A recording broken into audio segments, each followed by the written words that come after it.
તો વડાપ્રધાનના આગમન પૂર્વે સોમનાથને શણગારવામાં આવ્યું છે। આવતીકાલે પીએમ મોદી સોમનાથની મુલાકાતે આવશે ત્યારે સોમનાથ મંદિર સહિત શહેરને રોશનીથી શણગારવામાં આવ્યું છે। આખું સોમનાથ જાણે ઝગમગી ઉઠ્યું છે। આપ દ્રશ્યોમાં જોઈ શકો છો, રોશની જ રોશની જોવા મળી રહી છે। અમૃત મહોત્સવની અત્યારે ઉજવણી થઈ રહી છે। સોમનાથની જે પ્રાણ પ્રતિષ્ઠા તેનું પુનઃનિર્માણ જ્યારે કરવામાં આવ્યું હતું સોમનાથ મહાદેવ મંદિરનું, તેના 75 વર્ષ પૂર્ણ થયા અને તેથી આ શણગારવામાં આવ્યું છે।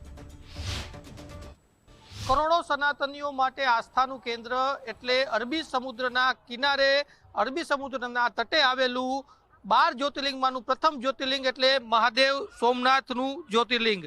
આ જ્યોતિર્લિંગ વિશેષ મહત્વ એટલા માટે ધરાવે છે કેમ કે આવતીકાલનો દિવસ છે તે ન માત્ર સોમનાથ માટે પરંતુ સનાતન ધર્મ માટે એક ઐતિહાસિક દિવસ છે કે જ્યારે જે વારંવાર લગભગ 7 વખત આ મહાદેવનું મંદિર છે સોમનાથ મંદિર તેને ખંડિત કરવામાં આવ્યું, તેમ છતાં પણ સનાતનીઓ છે તેની નિષ્ઠા અતૂટ છે ને આ મંદિર પણ અતૂટ છે ને એનો આવતીકાલનો દિવસ છે એટલા માટે મહત્વનો છે કે 1951ની અંદર આવતીકાલના દિવસે જે આ સોમનાથ મહાદેવનું મંદિર છે તેનો ફરી એક વખત પુનઃનિર્માણ કરવામાં આવ્યું હતું। આવતીકાલે તેના 75 વર્ષ પૂર્ણ થઈ રહ્યા છે ને તેની ઉજવણી કરવા માટે પ્રધાનમંત્રી નરેન્દ્ર મોદી આવતીકાલે સોમનાથ આવી રહ્યા છે।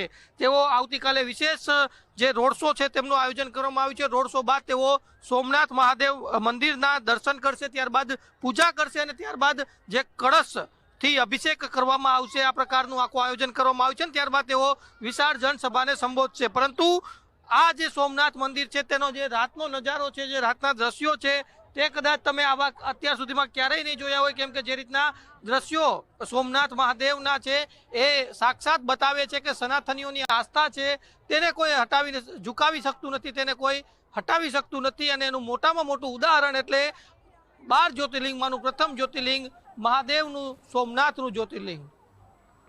કેમેરા પર્સન દેવજી રંગાડિયા સાથે ગૌતમ ભેડા, ગુજરાત ફર્સ્ટ, સોમનાથ।